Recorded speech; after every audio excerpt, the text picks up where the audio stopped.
Boa noite, irmãos. Saúdo todos com a graça e paz do Senhor Jesus. Hoje vamos ver os versículos 8 a 11 do capítulo 2 de Apocalipse da igreja de Esmirna, que acontece mais ou menos em torno do ano 100 ao ano 325. Como eu não quero fazer uma parte ficar meio curta, uma parte meio comprida, eu vou fazer tudo numa pegada só. Talvez fique um pouquinho mais comprido que o normal. Então vamos lá.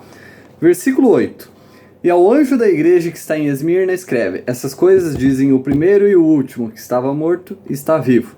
Então Esmirna é o período de perseguição da igreja, o principal, o que mais teve. Significa perfume amargo ou mirra, um dos presentes para Jesus quando ele nasceu, né? Lá em Mateus 2, 10 a 11. Quando viram a estrela, ficaram cheios de alegria, entraram na casa e viram um menino com sua mãe, Maria, e se curvaram e o adoraram. Então abriram seus baús de tesouro e deram presentes de ouro, incenso e mirra. Mirra, na época, era algo extremamente valioso, valia mais que o ouro por grama, e era 5 vezes mais caro que o incenso. Era tão caro por causa dos diversos usos que tinha, por causa do perfume principalmente. Era usado para fazer então perfume, incenso, era o ingrediente principal para o óleo ungido, mas principalmente usado para preparar os mortos para o enterro, e foi usado para o enterro de Jesus. João 19, 38 a 40. Mais tarde, José de Arimateia pediu a Pilatos o corpo de Jesus. Ora, José era discípulo de Jesus, mas secretamente porque temia os líderes judeus. Com a permissão de Pilatos, ele veio e levou o corpo embora. Ele estava acompanhado por Nicodemos, o homem que antes havia visitado Jesus à noite. Nicodemos trouxe uma mistura de mirra e aloés, cerca de 35 libras. Tomando o corpo de Jesus, os dois o envolveram com as especiarias em tiras de linho. Isso estava de acordo com os costumes funerários judaicos. Então, quando os judeus sentiam o cheiro de mirra, eles já pensavam em morte, né? E acabou que mirra virou o símbolo da morte. Então, para a mirra emitir o odor, né, dela, ela precisa primeiro ser esmagada. Isso é bem o caso do período de perseguição aqui, porque foi mais ou menos 5 milhões de cristãos foram martirizados entre o ano 100 e o ano 325, mais ou menos. E Cristo também. Só que ele venceu a morte e triunfou no final. E é isso que os cristãos também precisam se lembrar na hora da dificuldade, da perseguição, né? No final, através de Jesus, a gente também vai vencer a morte e vai viver para sempre do lado dele. E também é no sofrimento que Deus se agrada do odor que isso causa. Não porque ele gosta de a gente ver sofrer, mas é porque no sofrimento que a gente se aproxima mais de Deus, né? Essa igreja ali sofreu perseguição pela fé em Jesus, e por isso para ele essa igreja se tornou meio que uma fragrância. Por isso que é o perfume amargo, né? Porque se tornou uma fragrância que como nenhuma outra. Foram mortes e sofrimento para o povo de Deus, né? Então por isso que é amargo. Só que eles sofreram para se aproximar de Deus, e por isso é um perfume, né? Então Deus teve que presenciar seus seguidores dispostos a morrer por ele, né? Por isso que é o significado desse nome de Esmirna. 2 Coríntios 2, 14 e 16 fala assim: agora, graças a Deus que sempre nos faz triunfar em Cristo e por meio de nós manifesta em todo lugar o cheiro de seu conhecimento. Porque para Deus somos o bom cheiro de Cristo, nos que se salvam e nos que se perdem. Para estes somos o cheiro de morte para a morte, e para estes o cheiro de vida para a vida. E para essas coisas quem é suficiente? E Efésios 5, 1 a 2. Sede, pois, imitadores de Deus, como filhos amados, e andai em amor, como também Cristo vos amou, e se entregou a si mesmo por nós, como oferta e sacrifício a Deus, em cheiro suave. Então Deus se agrada de sacrifícios feitos a Ele, né? Quando a gente sacrifica nosso tempo para passar com Ele, quando a gente sacrifica momentos, né, que poderiam nos levar a pecar para glorificar e adorar Ele. Quando a gente sacrifica nosso domingo de noite, por exemplo, para passar um tempo com Deus, né? Podia estar fazendo qualquer outra coisa, mas a gente escolheu estar lá para adorar a Deus. Filipenses 4,18. Mas tenho tudo e abundei, estou cheio, depois que recebi de Epafrodito o que da vossa parte me foi enviado, como cheiro suave, como sacrifício agradável, aprazível a Deus.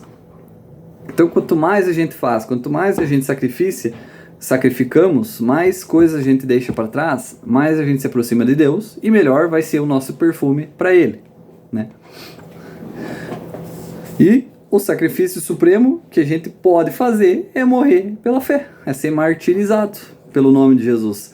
vai ser um perfume amargo, mas a gente vai estar com o Senhor, né? Salmo 116:15 fala: preciosa é aos olhos do Senhor a morte dos seus santos.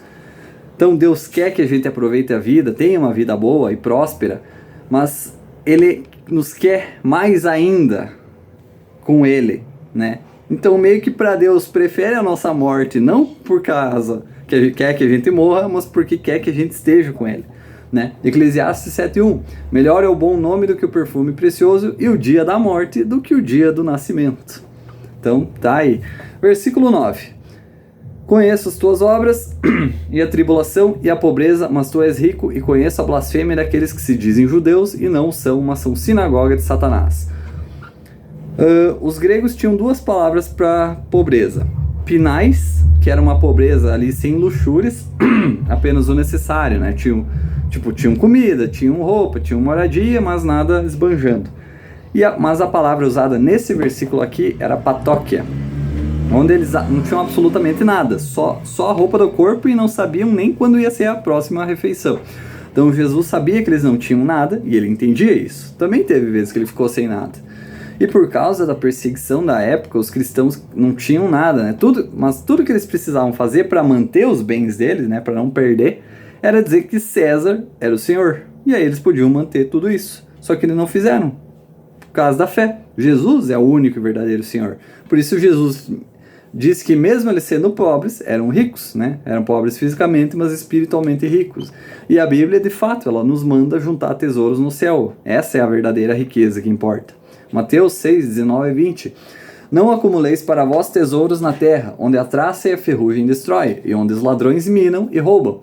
Mas ajuntai para vós tesouros no céu, onde nem a traça nem a ferrugem destrói, e onde os ladrões não minam nem roubam. Então toda aquela perseguição levou aos cristãos da época a se apegarem como nunca a Deus. E isso os fortaleceu na fé e no relacionamento com Deus. No entanto, só a igreja de Esmirna, nesse período ali, foi perseguida na época. Todas as outras que estavam em volta não sofreram nada por causa da história de Esmirna. É uma história bem comprida, mas eu vou tentar resumir o mais básico possível. Quando Roma tomou controle da região e estabeleceu o império, Esmirna foi a única cidade que meio que apoiou Roma, né? Para conquistar, para controlar tudo, enfim. Então apoiou Roma na guerra e viu que eles iam ser os vencedores. Foi aí que eles estabeleceram templos de adoração a seus deuses e também instituíram adoração ao imperador. Tu podia adorar o deus que tu quisesse, contanto que uma vez no ano tu fosse lá e confessasse que César era o Senhor. Depois disso tu podia voltar a adorar quem tu quisesse. Então todas as cidades tinham isso. Só que em Esmirna, que disse ser leal a Roma, foi forçada a isso. Nas outras 6 cidades eles não davam atenção, não davam bola se as pessoas realmente faziam isso ou não. Só que ali eles precisavam fazer para manter aquele poder aparente. Era meio que uma polícia lá controlando, né? Para cada pessoa em Esmirna fazer isso, menos os judeus, por ser uma religião monoteísta. Tipo assim, a gente não pode dizer que César é o Senhor porque a gente só acredita em um Senhor, que é Deus. Então os romanos liberaram eles de fazer isso. Só que então os judeus excomungaram os cristãos por causa de Jesus. Eles diziam que Jesus era o Senhor também. Só que sendo que na própria Bíblia, né, em Gênesis, Deus fala em fazer os humanos a nossa imagem, né? Porque Deus é uma trindade. Então, para os judeus dizer que Jesus era Deus era uma heresia e foram deixados de fora. Então, para os romanos, eles não eram judeus, portanto, tinham que ir lá e confessar que César era o Senhor. Só que eles não podiam fazer isso. E aí, mais tarde, todo o Império Romano foi fazendo esse negócio ser obrigatório, e aí, no fim, se tornou estimado que mais ou menos em torno desses 5 milhões de cristãos morreram entre o ano 100, 313, 325 ali. Mesmo que a população da Esmirna na época tenha sido em torno de 200 mil. Então pensa, quantos anos não seguiram matando gente? E não bastou os judeus excomungarem os cristãos, mas em torno do ano 90, os judeus começaram também a entregar os cristãos diretamente para as autoridades romanas, por não adorarem a César. Por isso Jesus os chamou de sinagoga de Satanás. Sinagoga significa juntar, e sinagoga é onde os judeus se reúnem. Originalmente eles faziam isso para adorar a Deus, só que ali eles se reuniam para inventar blasfêmias, atacar os cristãos. Algumas blasfêmias é os cristãos eram canibais por causa da Santa Ceia, onde comiam a carne, o sangue, né? Faziam milagres através do poder de Satanás, que eram insubordinados, rebeldes e todo tipo de coisa. Então eles estavam fazendo literalmente o trabalho de Satanás, por isso sinagoga de Satanás. Claro, tem um outro motivo também um pouco mais físico, digamos assim, mas eu vou deixar um pouquinho mais para frente. Então a palavra judeu, ela significa ser elogiado. Eles eram ensinados que o homem que mantém as leis de Deus era para ser elogiado. O homem que mantém, que cumpre a lei, é um judeu. Então se eles se esforçavam para cumprir a lei, seriam elogiados por homens por fazer isso. Então, se perguntasse para os judeus da época o que era ser judeu, seria o homem que cumpre a lei de Deus. Agora, o maior mandamento é amar a Deus acima de todas as coisas, e o segundo maior, amar o próximo como a ti mesmo. Então, ao perseguir os cristãos, eles não estavam cumprindo a lei, porque eles estavam quebrando, que não estavam se provando verdadeiros judeus, não amando ao próximo. Né? Tá quase. Tá, 11 minutos. Versículo 10. Não temas o que sofrerás, eis que o diabo lançará alguns de vós na prisão para que sejais provados, e tereis uma tribulação de 10 dias. Ser fiel até a morte, e te darei a coroa da vida. Não ter medo da perseguição num país que não é o nosso é fácil, né? O máximo que pode acontecer é tu ser ridicularizado, te encherem o saco. Mas quando o bicho pega, é que fica difícil, né? Que vira uma batalha. Que nem aqueles países perto de Israel, né? Então, na época, acontecia uma de 3 coisas. Ou tu era levado para uma ilha para trabalhar nas minas, como foi com o João, né? Segundo, ou tu ficava em prisão domiciliar para julgamento, isso aconteceu bastante com Paulo. E terceiro, tu fica preso até ser executado. E aí 2 coisas aconteciam na prisão. Ou tu era severamente punido ou executado, no caso. Só que Jesus disse para não ter medo, não porque eles tiraria de lá, mas porque o máximo que podia acontecer para eles era morrerem. Mateus 10, 28. Não tenha medo daqueles que querem matar o seu corpo. Eles não podem tocar sua alma. Tema apenas a Deus, que pode destruir a alma e o corpo no inferno. Parece um péssimo consolo, só que são palavras sábias. Basicamente, fique de olho no prêmio. Na recompensa, né? Quando estiver sofrendo perseguição. E os 10 dias não eram dias literais, mas sim um período de tempo na vida de uma pessoa, né?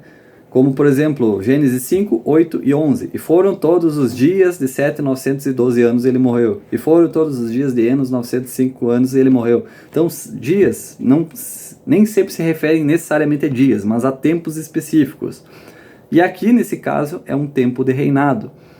Né? Mateus 2:1. Tendo Jesus nascido em Belém, da Judéia, no tempo do rei Herodes, eis que alguns magos vieram do Oriente e Jerusalém.